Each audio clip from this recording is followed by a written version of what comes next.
Welcome to the Seize the Day weekly podcast, your connection to all things cruising, powered by Travel with Brigetta.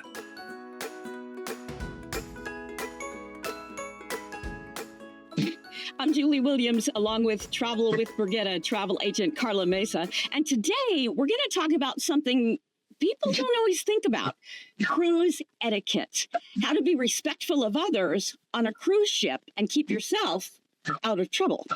And there are so many things that I've never really even given a second thought to. Carla, what about you? The courtesy thing. What do you think? Yes, I think it's very obvious some things that people don't give a second thought to. And some of these things are going to be, common sense. Like I would say my number one point of advice and just big etiquette for cruises is being punctual. Being on time. Everything in a cruise is scheduled, even at your embarkation time. You might think it's not a big deal, but it's everything's staggered. So you have other people waiting on you to get through your time slot so that when their time slot comes, everything continues to run smoothly. Same thing goes for like dining times as well. And, if you're trying to go to the comedy show and you're thinking, oh, I'm like 5 minutes late, but I'll just like slip into the back. What if the only seats available are in the first 3 rows? It's so rude, not just to the people watching, but to the performers as well. Yeah. And you turn on the light and you open the door and then the light pours in and it kind of ruins the effect for everybody. Exactly. Everyone sees you. The waiters come up because you just got there. They're asking if you want a drink. That's blocking someone else's view. So, yes, I would say there are some, those are minor ones. But again, still being punctual, if you're getting off at port, coming back, that's super, super important. They will leave you. Exactly. The people won't get too upset because you're not holding them up because the ship's going to go, but they're going to go without you. So that's not a good thing. Exactly. So, there are some circumstances where, you might not feel the effect on you, but there are some that, yes, you will. Yes. So, and the other thing is it gets kind of noisy on cruise ships. Yes. So that's a great point to bring up. Another etiquette rule, I would say, is just being mindful of your surroundings. I would also say that's very particular also to what kind of cruise line you're on or what the environment is. Carnival is known for being a little louder, more party. Everyone's on vacation, being a little rowdy. So you might not have to tone down your energy as much in that kind of environment. But, say you're on a Princess Cruise to Alaska, where everyone is very interested in the nature aspect and the educational aspect, and it's not as much as a party. You don't want to be coming down the hallway, trying to get rowdy with your group of people, and you have, elderly or more mature couples sitting on their balcony trying to enjoy the scenery, going through the glaciers, and it's not the same kind of vibe.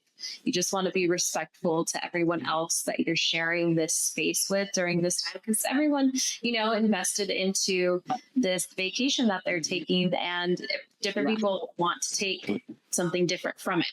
So just knowing that it's almost like a big house, it's not necessarily like a hotel where you might come in for the night and do your own thing during the day, and you don't really worry too much about the other guests staying. It's very different. I would almost say consider yourself like a house guest.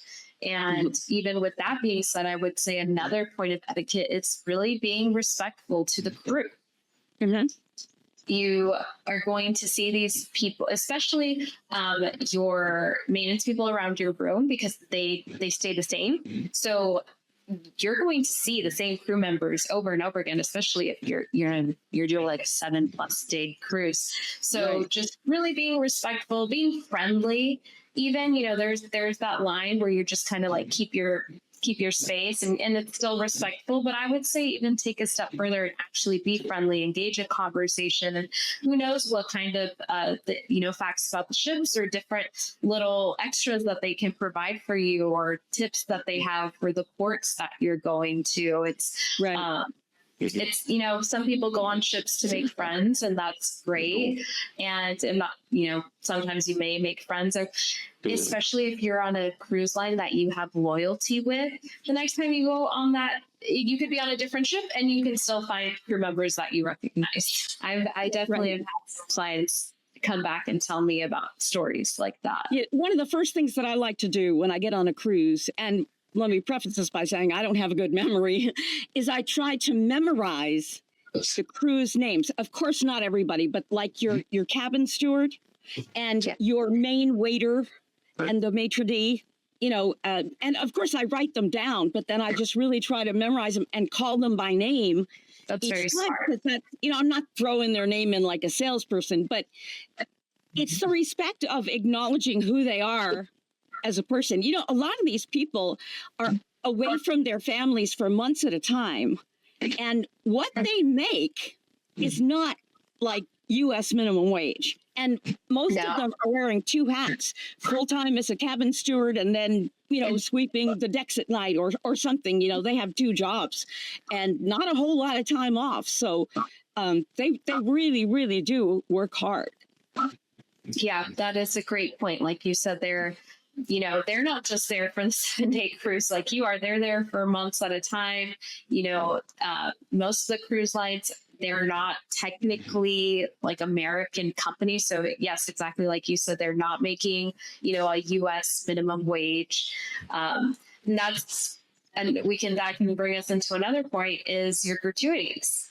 Yes. You do have options when it comes to your gratuities. You can automatically include that into your base fare from the moment that you put a deposit down. That could be part of your all-in price, or you can choose to pay as you go once you're on the ship.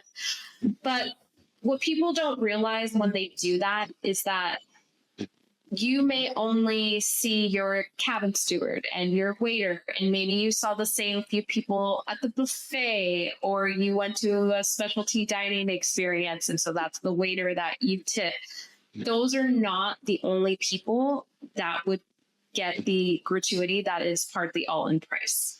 The way gratuities work on ships, it's kind of a pooling system, and it also determines their base wage. So depending on the size of the ship, how many people they expect, and the way they handle gratuities, you might have someone that makes, let's use simple numbers. I don't quote me on this actually being what they get paid, but let's say they get paid about $4 an hour, but they expect to make in gratuities another $10 an hour. But that comes from the automatic number. That doesn't come from cash being handed to them, especially if, say, this worker is in the laundry room doing your sheets. They're not coming into your room. They're not, they're not cabin steward, but they're doing just as much work behind the scenes. Yeah, it is recommended that at the end of the cruise, you tip extra, like in cash, for the cabin steward if they did an extra good job, or your server at dinner. I think it's a faux pas to give a tip to the maitre d'. I don't know. I think I heard it's insulting, but I've actually done it before, so I don't know that for sure. You'd have to look that up. But I think it depends maybe on the personality and the likes they want for you. I wouldn't say it's insulting. But there are some people, different cultures, different perceptions of what that may mean, that you can take that into consideration for sure. But yes, my recommendation would be to do the automatic all-in price with your gratuities, but then bring some cash, pay attention, be respectful, be friendly to your cabin crew. And if you feel inclined to give extra here and there for specialty services, then you definitely should. Yeah. And also cash for tips is really the best thing to do, because some people like to bring gifts. These people are like, you think our cabins are small? I mean, they are like 4 to a tiny little 1-person cabin, Yeah, I know, you hear the advice for like stewardess, like, going on a flight, maybe trying to get an upgrade or just, have a good experience. You bring them a gift, and that's great. That's a totally different scenario. But yes, I agree. For cabin crew, I wouldn't bring them extra items that they have to figure out where to store. And, especially if it's something that they can't even use on the ship. Yeah. And they may have to just keep it and, store it for months until they're, on their break. Right. It's a nice thought, but I would recommend to pivot the idea into something more accessible for them. Some people go to the gift shop and buy them something there. I mean, they've seen it all. I mean, at least I would have gone into the gift shop if I were working on a cruise ship. I'd know what was there.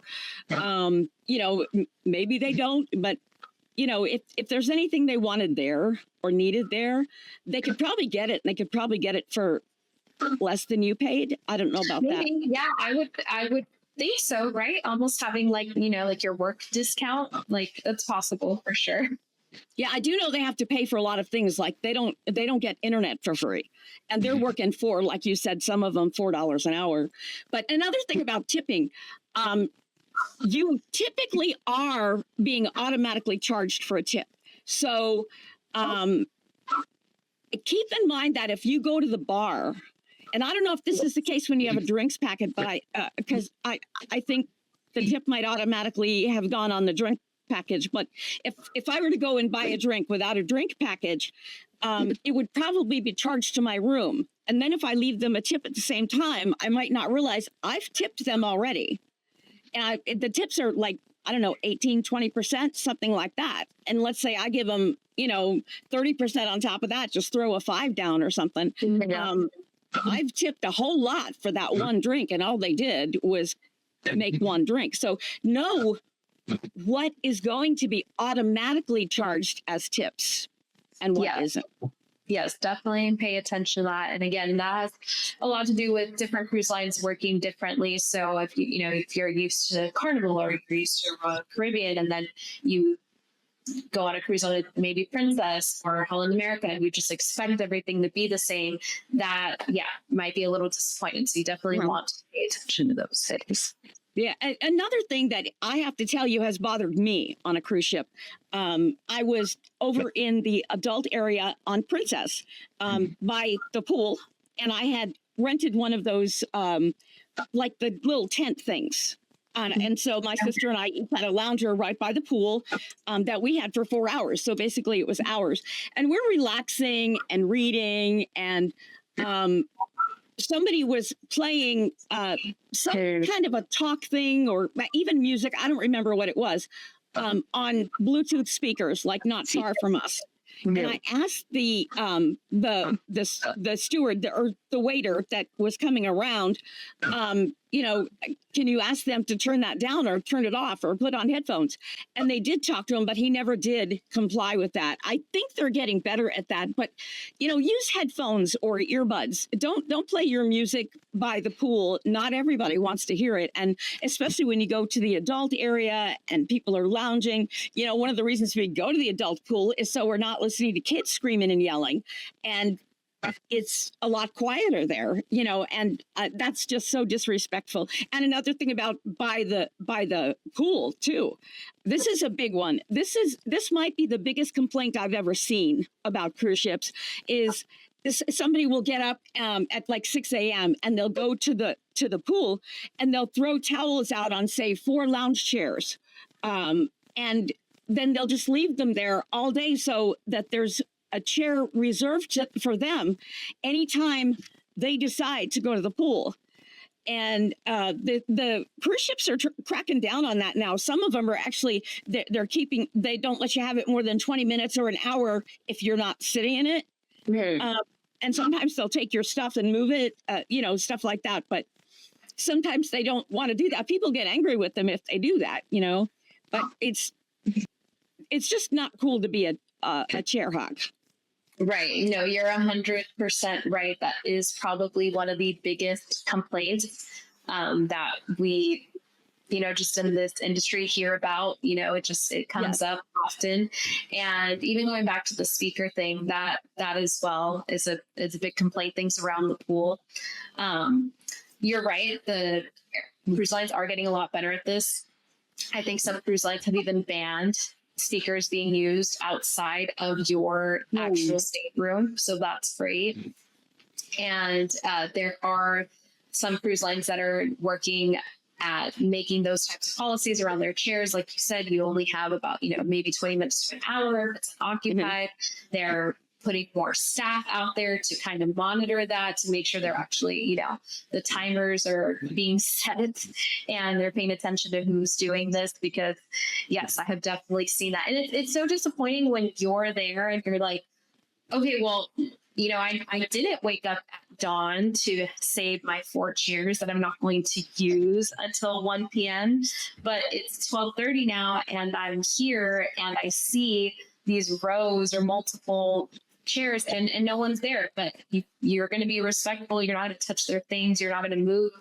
But you're the one that's actually there. You're actually there. You're ready to use a chair and you can't. It's not fair at all.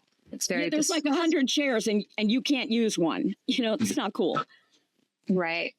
And even going into, and as an adult, you say, okay, fine, I will go to the adult area, and you either have something like that, or you still have, you might run into other people that didn't respect the fact that it's the adult area, and you still have kids coming around and you're still dealing with the noise. And I would say that's another point of etiquette, is just making sure that you're supervising your children. And again, just respecting that you're not the only one on the ship and other people have different expectations for what they want to get out of being on the ship. If it's more of a relaxing time for them, you just want to make sure that you're considerate of all that.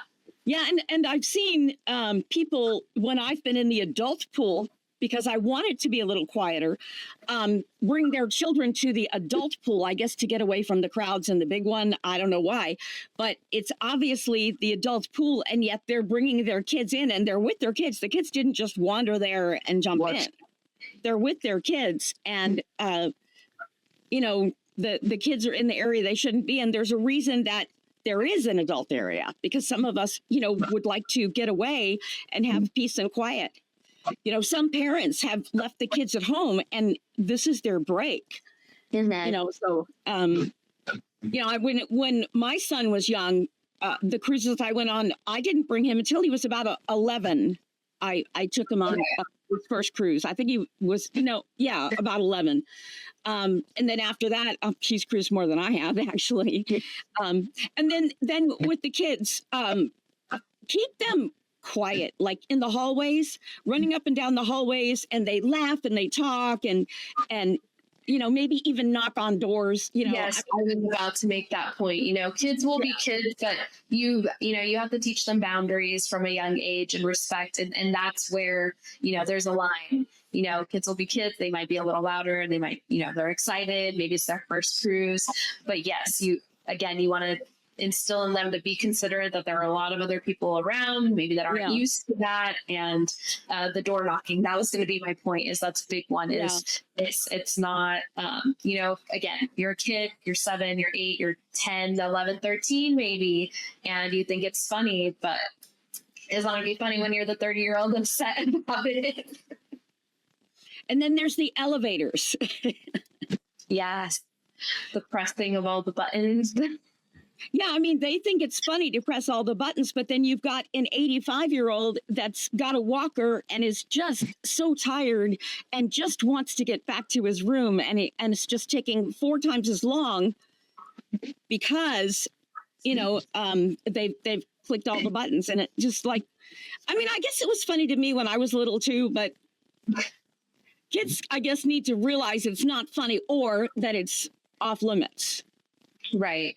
And again, I mean, this goes back to, kids will be kids. So it's really the parents that need to instill this. And, everyone has different boundaries with their children as well. Because, my son's only 4 years old. So saying to your point, I haven't taken him on a cruise yet. That's my time to, kind of have adult time. And he's not quite there yet to, be a child that takes advantage of everything that they do have to offer for children. I just don't think he's ready for it yet. But there are some parents that, I see kids by themselves all the time. Yeah. It blows my mind. And I'm like, I get it to an extent, we're, close quarters, but I don't have that kind of trust yet in my child as a parent. And again, that's going to be a case by case scenario, but you just have to teach them to, again, be considerate. They are not in their own home. They're in someone else's home. There are a lot of other people around them that don't, they're not used to it. They're not used to being around that kind of environment. So, yeah. Can you think of anything else on the cruise ship in general? Yeah, I will say, let's talk about the buffet. I know we talked a lot about, the pool and, just around your staterooms and stuff. But same thing for children and adults, like just being respectful in the buffet environment. And not only does that mean, waiting your turn and, not just jumping the line because someone's, they're focused on this area. So you think you don't have to worry and you can just jump over a few. And some people just move more slowly. Yes, they do.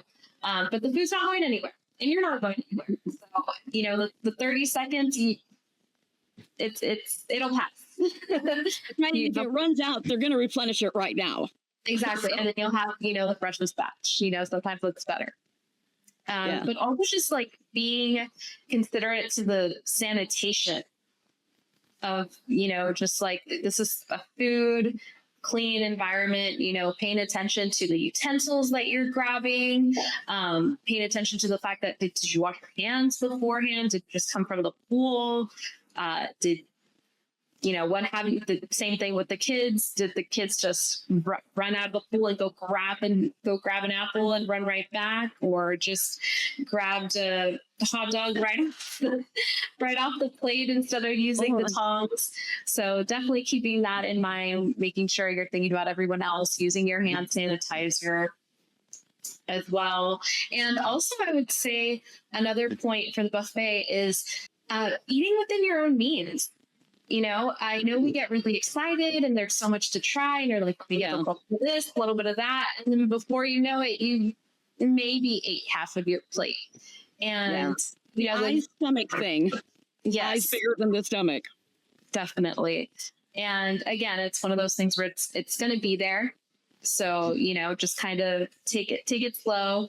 First, especially the first few days, I would say, is when you're the most like, oh my gosh, I have to try everything, or that looks great.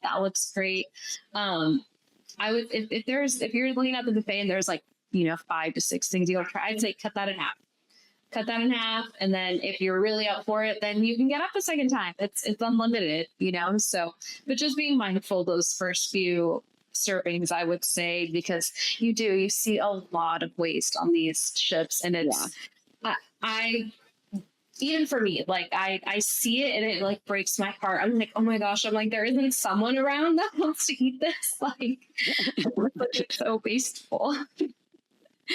Yeah. You're listening to the Seize the Day podcast with Carla and Julie, powered by Travel with Brigetta. We're the new kid on the block right now. So if you would like and subscribe to this podcast and let us know in the comments below if there's anything specific that you would like us to talk about, something you'd like to know if you have any questions, or if there's just a topic you'd like us to cover. Okay, so one of the biggest places we see cruise etiquette faux pas is on balconies. So, Carla, what are, first of all, some of the regulations as well as courtesies that are frequently ignored or people don't know about on cruise ship balconies? I think one of the major ones that's frequently ignored that we probably get the most complaints about is smoking on your balcony. Yes. Smoking on your balcony, because yes, there are designated areas you can smoke on the ships. The ships are not, a smoking-free environment. Yes. But you are not supposed to smoke on your balcony. That is... Yeah. They used to let you smoke on balconies when they banned the smoking inside the ship. But people would, number one, they'd throw cigarettes into the sea or overboard, which might not might not end up in the sea. And then a few years ago, I don't remember what cruise line it was, but there was a big fire because somebody was smoking on the balcony. One person died and several cabins were just totally destroyed on this fire because somebody was smoking on the balcony. So it is not just like inconsiderate to smoke on a balcony, even though of course it is, but you can get in big trouble for doing it. And they do have jails on the ship, and they do ban people for life from the cruise line or the company that owns a few cruise lines for doing things like that. That's a biggie. That rule is a big one that you really don't want to break. Yes, definitely. That would be, and especially smoking something other than cigarettes. Yeah, yeah, definitely that. I would say that's one of those things. I know there's a lot of rules and different laws now in different states here in the U.S. But on the ships, international waters, all that, it's all going to be federal law, takes precedent over everything. Just like it really would in your state, but it's right. Just not. It's nowhere. It's not going to be anywhere as lenient on the ship. That's against the federal law. Do not do it. Do not bring it on ship. And I think we can leave it at that. Yes, for sure. So there's another thing. People think they have private balconies because they have, a balcony for the cabin alone. But people can see into your balcony. Sometimes, like on Princess, the one that I was on, they had a walkway that had the glass bottom and people could look in on us all the time, or people from maybe an upper balcony can look in. Or you've got to remember, and you don't see this necessarily, but on cruise ships, there are cameras everywhere. So if you don't want it on camera, you don't want to do it, or like take off the robe out there to maybe get sun or something on your balcony, because it is not private. Right. Yes. I would say that as well. If, different ships have different designs, and, some people like to think like, well, if I can't see you, you can't see me. No, that's not the case. That's right. That's not the case at all. That's right. And then leaving your clothes out there, like your wet bathing suit to dry, put it in the bathtub, in the shower, the bathroom, even just hanging somewhere, because it can blow away. It's an eyesore, and it's just it is against the rules, by the way, towels and anything left out there. So you definitely don't want to do that. And don't think you can easily get away with something, because somebody will complain, especially with things like smoking, or you're going to be seen on camera. And, you typically will not get away with whatever you do wrong on a balcony. Right. Yes. And I would say as well that, of course, the balcony is an extension of your room. It's your space to use within the rules that are there, that are established. But it's not, like you said, it's not your own private space. You're still visible.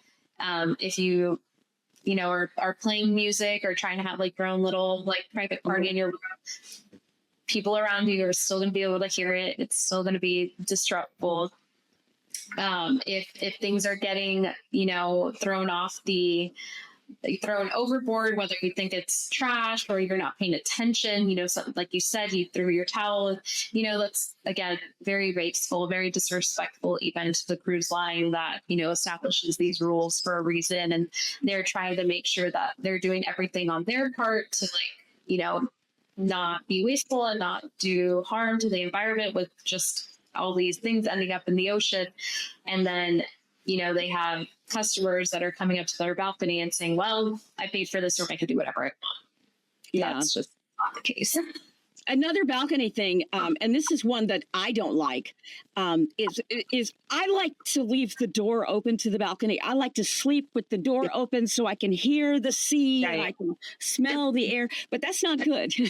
It's not good for the ship. And if you ever have it open and somebody walks in the front door, you will see why it's not good with the pressure and the breeze. It's just and it is against the rules. So it's. irritating to me when the cabin steward shuts the door, but I don't even leave it open anymore because I understand, again, like you said, Carla, there are reasons that these rules are in place. Yes, there are. And we don't have to talk about these stories right now, but I mean, if you even do, a quick Google search and you'll see stories out there of things that go wrong. And it's exactly why they have these rules in place. So It is a safety thing as well. Yeah. Let us know in the comments below what you've seen, or maybe even what you've done. Like, I confess, I've left the door open, and I didn't realize how serious an issue it was at the time. In fact, when I first started doing it, I didn't realize it wasn't even allowed. But what have people done that has been annoying to you, or what have you done without thinking about it? Write it in the comments below, because we'd be interested to know, and I'm sure that our other viewers would be interested to know as well. Thank you for listening to the Seize the Day Cruise podcast, powered by Travel with Brigetta. We are Carla and Julie, and we encourage you to email bookings@travelwithbrigetta.com before your next cruise. Give us a chance to prove to you that we can get you a better value than you can find on your own. Because when you use Travel with Brigetta, we've got your back. You've got someone working for you, and you don't even pay them. So until next week, on behalf of all the folks here at Travel with Brigetta, we encourage you to seize the day. You've been listening to the Seize the Day podcast, powered by Travel with Brigetta. If you like what you heard, please like and subscribe. And as always, feel free to ask us anything in the comments section. We love to hear from you. Or email us at bookings@travelwithbrigetta.com. Till next time, seize the day.